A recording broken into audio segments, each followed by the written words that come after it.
നാഗേഷിന്റെ സംവിധാനത്തിൽ പുറത്തിറങ്ങിയിരിക്കുന്ന ഏറ്റവും പുതിയ പ്രഭാസ് ചിത്രമാണ് കൽക്കി 2 എന്ന ചിത്രം. ചിത്രത്തിലെ ഷൂട്ടിംഗും പരിപാടികളൊക്കെ തന്നെ ഒന്ന് ബ്രേക്ക് ആക്കി വെച്ചിട്ടുണ്ടായിരുന്നു. ഇന്നു മുതൽ ചിത്രത്തിലെ ഷൂട്ടിംഗ് വീണ്ടും പുനരാരംഭിച്ചിരിക്കുകയാണ്. ഈ ഒരു ഷൂട്ടിംഗ് ഷെഡ്യൂൾ പ്രഭാസ് ഒക്കെ ജോയിൻ ചെയ്യുന്നുണ്ട്. ഇന്നു മുതൽ ഏകദേശം മെയ് 7 വരെ ഏകദേശം 4 ദിവസത്തോളം വരുന്ന ഒരു ഷൂട്ടിംഗ് ഷെഡ്യൂളിൽ പ്രഭാസ് ഉണ്ടായിരിക്കുമെന്ന് കൺഫേം ആക്കിയിരിക്കുകയാണ്. അതായത് നമുക്ക് കമന്റ്സ് അപ്ഡേറ്റിലൂടെ തന്നെ വരാം. കമന്റ് വഴി ആദ്യം ചോദിച്ചിട്ടുള്ളത് റാം എന്ന ചിത്രത്തിനെ പറ്റി ഒരു അപ്ഡേറ്റ് ആണ്. റാം എന്ന ചിത്രത്തെ പറ്റി പറയുകയാണെങ്കിൽ ചിത്രത്തിലെ ഷൂട്ടിംഗ് ഇപ്പോൾ നിർത്തി വെച്ചിരിക്കുകയെന്ന് എല്ലാവർക്കും അറിയാവുന്ന ഒരു കാര്യമായിരിക്കും. കൂടാതെ പലവർക്കുള്ള ഒരു ഡൗട്ടാണ് എന്തുകൊണ്ടായിരിക്കും ഈ ഒരു ചിത്രം നിർത്തിവെക്കാനൊക്കെ കാരണമെന്ന്. ഒന്നാമത്തെ കാര്യം, ഇതൊരു ബിഗ് ബഡ്ജറ്റ് ചിത്രമാണ്. 2 പാർട്ടുകളായിട്ടാണ് പുറത്തിറങ്ങാനിരിക്കുന്നത്. ജിത്തു ജോസഫിന്റെ പ്ലാനിൽ ഫസ്റ്റ് പാർട്ട് ഒന്ന് എടുത്ത് പൂർത്തിയാക്കി തിയേറ്ററിൽ വിജയിച്ചൊക്കെ കഴിഞ്ഞിട്ട് സെക്കൻഡ് പാർട്ടിലോട്ട് കടക്കാനായിരുന്നു പ്ലാൻ. ബട്ട് പ്രൊഡ്യൂസേഴ്സിന്റെ ഒക്കെ ഭാഗത്ത് നിന്ന് നമുക്ക് 2 പാർട്ടും കൂടി ഒരുമിച്ച് ഷൂട്ട് ചെയ്തിട്ട് അത് റിലീസിന് എത്തിക്കുന്നതായിരിക്കും നല്ലതെന്ന രീതിയിൽ അവർ എടുത്തിട്ടുണ്ടായിരുന്നു. ബട്ട് ഇതൊരു ബിഗ് ബഡ്ജറ്റ് ചിത്രമാണ്. പുറം രാജ്യങ്ങളിലൊക്കെ നല്ല രീതിയിൽ തന്നെ ബഡ്ജറ്റ് ഇറക്കേണ്ട പടമാണ്.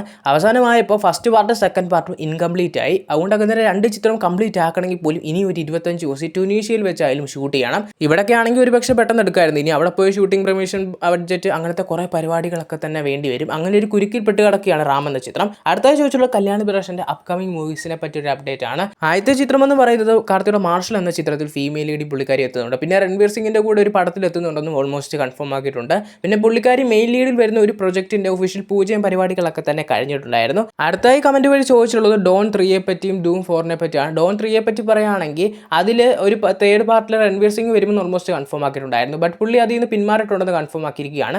അങ്ങനെ ചിത്രത്തിന്റെ ഭാഗത്ത് നിന്ന് ഇപ്പോൾ കൂടുതൽ ഒഫീഷ്യൽ അപ്ഡേറ്റ് ഒന്നും പുറത്തു വിടാതിരിക്കുകയാണ്. ഡൂം 4നെ കുറിച്ച് പറയുകയാണെങ്കിൽ ചിത്രത്തിന്റെ സ്ക്രിപ്റ്റ് ഇതുവരെയായിട്ടും മൊത്തത്തിൽ കംപ്ലീറ്റ് ആയിട്ടില്ല.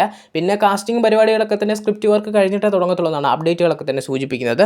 അടുത്തതായി ചോദിച്ചുള്ളത് പൃഥ്വിരാജിന്റെ കാളിയൻ എന്ന ചിത്രം ഈ വർഷം തുടങ്ങുമെന്നൊക്കെ പറഞ്ഞിട്ട് ഒന്നും നടന്നില്ലല്ലോ എന്നാണ്. ഒന്നാമത്തെ കാര്യം എന്ന് പറഞ്ഞാൽ വാരണാസി എന്ന വലിയൊരു ബിഗ് ബഡ്ജറ്റ് ചിത്രം, സന്തോഷ് ട്രോഫി, അങ്ങനെ കിടില ലൈനപ്പുള്ള ഒരു ആക്ടറാണ് പൃഥ്വിരാജ്. അതുകൊണ്ടൊക്കെ തന്നെ ഈ ഒരു പ്രൊജക്റ്റൊക്കെ ഏകദേശം കംപ്ലീറ്റ് ആക്കിയതിനു ശേഷം ഒരു വലിയൊരു കാളിയൻ എന്ന ചിത്രത്തിലോട്ട് പുള്ളി കടക്കത്തുള്ളൂ കൺഫേം ആക്കിയിരിക്കുകയാണ്. അടുത്തായി ഒരുപാട് ചിത്രങ്ങളിൽ യോജിച്ചിട്ടുണ്ട്. ദിലീപിന്റെ അടുത്ത ചിത്രം ആവേശം 2, കൂടാതെ തന്നെ ജൂനിയറിന്റെ നെക്സ്റ്റ് ഫിലിം, ഇതിനെപ്പറ്റിയൊക്കെ ലേറ്റസ്റ്റ് വീഡിയോസ് ഞാൻ പറഞ്ഞിട്ടുണ്ട്. പിന്നെ ടോക്സിന്റെ ആയാലും ഒഫീഷ്യൽ ആയിട്ടുള്ള റിലീസ് ഡേറ്റ് ഇതുവരെയായിട്ട് അനൗൺസ് ചെയ്തിട്ടില്ല.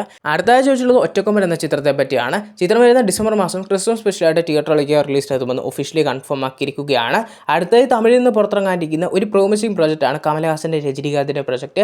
ചിത്രത്തിന്റെ ഷൂട്ടും പരിപാടികളും ഉയർന്ന ഓഗസ്റ്റ് സെപ്റ്റംബർ മാസത്തിൽ ആരംഭിക്കുമെന്ന് കൺഫേം ആക്കിയിരിക്കുകയാണ്. സൂപ്പർ ഷർണിയ പ്രേമലു, തണ്ണീർമത്തൻ പോലുള്ള സിനിമയുടെ ഡയറക്ടറുള്ള ഗിരീഷ് ഷേഡി ഏറ്റവും പുതുതായി നീവിന് വേണ്ടി ഒരുക്കിയ ചിത്രമാണ് ബെദ്ലഹേം കുടുംബ യൂണിറ്റ്. മമിതയാണ് ഫീമെയിൽ ലീഡിലെത്തുന്നത്. ചിത്രത്തിലെ ഷൂട്ടൊക്കെ കംപ്ലീറ്റ് ആയിട്ടുണ്ടെന്ന് കൺഫേം ആക്കിയിരിക്കുകയാണ്. ആന്റണി വർഗീസ് പപ്പ ലീഡിലെത്തുന്ന ഏറ്റവും പുതിയൊരു ആക്ഷൻ ഡിറ്റൈനർ ചിത്രമാണ് കാട്ടാളൻ എന്ന ചിത്രം. ഈ ഒരു ചിത്രത്തിന് റിലീസ് ഡേറ്റ് വരുന്ന മെയ് 27 ഉണ്ടായിരിക്കുമെന്ന് ഓൾമോസ്റ്റ് കൺഫേം ആക്കിയിരിക്കുകയാണ്. ഇതേ ഒരു ടൈമിൽ തന്നെ ചെയ്യാൻ്റെ വർഷങ്ങളായി റിലീസ് മാറ്റിക്കൊണ്ടിരിക്കുന്ന ധ്രുവ നക്ഷത്രം എന്ന ചിത്രം വരുമെന്ന് ഇപ്പോൾ ലേറ്റസ്റ്റ് ആയിട്ടുള്ള അപ്ഡേറ്റുകളൊക്കെ തന്നെ സൂചിപ്പിക്കുന്നുണ്ട്.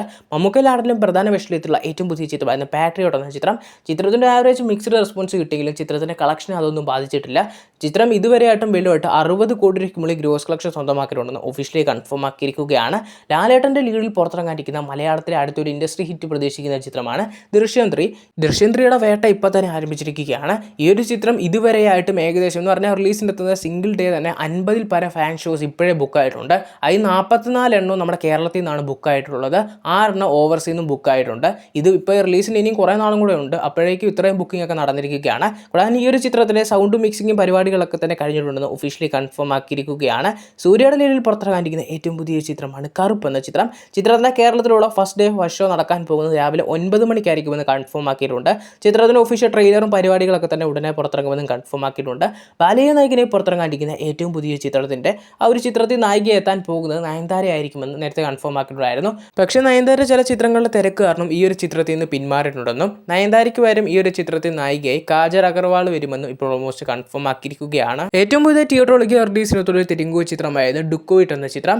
ആദ്യവിശേഷമാണ് ചിത്രത്തിൽ നായകനെ എത്തിയിട്ടുള്ളത്. മൃണാൽ താക്കൂർ ആയിരുന്നു നായികയെ എത്തിയിട്ടുള്ളത്. ചിത്രം വരുന്ന മെയ് 8 ആമസോൺ പ്രൈം വീഡിയോസ് വഴി OTT റിലീസിലെത്തിക്കുമെന്ന് ഒഫീഷ്യലി കൺഫേം ആക്കിയിരിക്കുകയാണ്. സൈജു കുറുപ്പിന്റെ ലീഡിൽ തിയേറ്ററിലേക്ക് റിലീസിനെത്തുള്ള ഏറ്റവും കോമഡി എന്റർടൈനർ ചിത്രമായിരുന്നു മോഹിനിയാട്ടം എന്ന ചിത്രം. ഫസ്റ്റ് പാർട്ട് ഫ്ലോപ്പായി ഭയങ്കര ഫാൻ ബേസ് ഉണ്ടായെന്ന് ചോദിച്ചാൽ ഇല്ല. അങ്ങനെ ഒരു ചിത്രം തിയേറ്ററിൽ സെക്കൻഡ് പാർട്ട് റിലീസിനെത്തി ബ്ലോക്ക് ബസ്റ്റർ അടിച്ച് വീണ്ടും ആട് 2ന് ശേഷമുള്ള ഒരു ചരിത്രം ആവർത്തിച്ചിരിക്കുകയാണ്.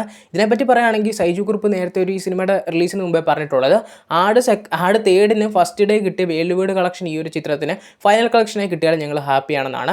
അങ്ങനെ ഇരുന്ന ഒരു പുള്ളിയുടെ ഒരു സിനിമയ്ക്കാണ് ഇപ്പോൾ വേൾഡുമായിട്ട് 35 കോടി രൂപയ്ക്ക് മുകളിൽ ഗ്രോസ് കളക്ഷൻ നേടിയ പുള്ളിയുടെ കരിയറിലെ തന്നെ ഏറ്റവും കൂടുതൽ ഹയസ്റ്റ് ഗ്രോസർ എന്ന റെക്കോർഡ് സ്വന്തമാക്കിയിട്ടുള്ളത്. ചിത്രത്തിന്റെ OTT റിലീസിനായി കുറേ ആൾക്കാരായിരുന്നു കാത്തിനായിട്ടുള്ളത്. ചിത്രം വരുന്ന മെയ് 8 നെറ്റ്ഫ്ലിക്സ് വഴി OTT റിലീസിനെത്തുമെന്ന് ഒഫീഷ്യലി കൺഫേം ആക്കിയിരിക്കുകയാണ്. വിജയ് നായകനെ പുറത്തിറങ്ങാനിരിക്കുന്ന ഏറ്റവും പുതിയ ചിത്രമാണ് ജനനായകൻ എന്ന ചിത്രം. ചിത്രത്തിന് വലിയ രീതിയിലുള്ള ലോസ് തന്നെ ഇപ്പോൾ സംഭവിച്ചിരിക്കുകയാണ്. ഇപ്പോൾ തന്നെ ചിത്രത്തിൻ്റെ സെൻസറിങ് ഒക്കെ തന്നെ ഡിലേ ആയി വരുന്നുണ്ട്. പിന്നെ ആ ഒരു സിനിമയുടെ ലീക്ക്ഡ് പ്രിൻ്റ് ആയതോടുകൂടി തന്നെ ഈ ചിത്രത്തിൻ്റെ ഹൈപ്പിലും കാര്യത്തിലൊക്കെ തന്നെ നല്ല രീതിയിൽ തന്നെ ഡൗണും ആയിട്ടുണ്ട്. അതിനിടയ്ക്കാണ് ചിത്രത്തിന് വലിയ രീതിയിലുള്ള നഷ്ടം ഉണ്ടായിരിക്കുന്നത്. ആമസോൺ പ്രൈം വീഡിയോസ് ചിത്രത്തിൻ്റെ റിലീസിന് മുമ്പേ തന്നെ ഏകദേശം 120 കോടി രൂപയ്ക്ക് ചിത്രത്തിൻ്റെ OTT ഡീല് സ്വന്തമാക്കിയിട്ടുണ്ടായിരുന്നു. പക്ഷേ ഈ ഒരു ചിത്രം ആ ഒരു പറഞ്ഞ ഡേറ്റിന് റിലീസിന് എത്താഞ്ഞതും ഈ ഒരു ചിത്രത്തിൻ്റെ OTT റിലീസിന് മുമ്പുള്ള ലീക്കായ വിഷയങ്ങളൊക്കെ കൂടി തന്നെ അവർ ആ ഒരു OTT ഡീല് ക്യാൻസൽ ആക്കിയിരിക്കുകയാണ്. ഇപ്പോൾ ആ ഒരു ചിത്രത്തിന് OTT ഡീൽ എടുക്കാൻ വേണ്ടി C5 വന്നിട്ടുണ്ട്. പക്ഷേ ഇപ്പോൾ കിട്ടിയിട്ടുള്ള ചിത്രത്തിന് ഏകദേശം 50 കോടി രൂപ കൊടുത്താൽ മാത്രമേ ആ ഒരു OTT റിലീസ് വാങ്ങിക്കുകയുള്ളതാണ്. അങ്ങനെ ഈ ഒരു ചിത്രത്തിന് ഏകദേശം 70 കോടി രൂപയുടെ ലോസോളം കിട്ടിയിരിക്കുകയാണ്. ഇനി ഈ ഒരു ചിത്രത്തിനായാലും ഒന്നാമതെ തിയേറ്ററിക്കൽ റൈറ്റ്സ് അങ്ങനെ റിലീസ് ഹൈപ്പ് അങ്ങനെ കുറഞ്ഞതോടെ വലിയൊരു നഷ്ടത്തിൽ നിൽക്കുന്ന ചിത്രത്തിൻ്റെ OTTയിലൂടെയും വലിയൊരു നഷ്ടം നേടിയെടുത്തിരിക്കുകയാണ്. അങ്ങനെ ഈ ഒരു ചിത്രം ഉടനെ റിലീസിനെത്തിയില്ലെങ്കിൽ ഇനി ഏതൊക്കെ രീതിയിലുള്ള ലോസ് ആയിരിക്കും ഈ ഒരു ചിത്രത്തിന് കിട്ടുക എന്നൊന്നും അറിയില്ല. എന്തായാലും ഈ ഒരു ചിത്രത്തിൻ്റെ കൂടുതലായിട്ടുള്ള ഒഫീഷ്യൽ കൺഫർമേഷൻ അപ്ഡേറ്റുകൾക്കായി കാത്തിരിക്കുക.